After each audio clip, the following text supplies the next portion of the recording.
Hi అండి, అందరికీ నమస్తే. ఈరోజు మేమైతే పచ్చిపప్పుతో అయితే మేము పూర్ణాలు అయితే ప్రిపేర్ చేస్తున్నాము. సో మా ప్రాసెస్ అయితే ఇలా ఉంటుంది, చూస్తూ ఉండండి. వీడియో అయితే కంటిన్యూ అవుతుంది.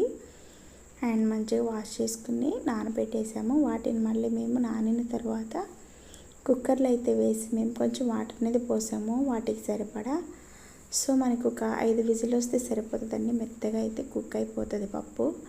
అండ్ ఆ తర్వాత మనం టేస్ట్కి సరిపడా బెల్లం అయితే వేసుకోవాలి. వేసుకుని దీన్ని మెదపక్కర్లేదండి, వేసుకుని గరిటెతో తిప్పుతూ ఉండాలి కుక్ అయ్యే కొద్దీ అడుగంటకుండా.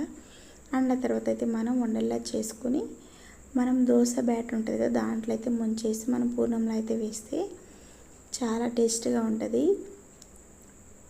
అన్నిటికన్నా నాకు నా ఫేవరెట్ వచ్చేసి నాన్ వెజ్ కావచ్చు, వెజ్ కావచ్చు, స్వీట్స్ హాట్స్లో ప్రతి ఒక్క దాంట్లో కన్నా నాకు చాలా ఇష్టమైనది వచ్చేసి ఈ పూర్ణమేనండి.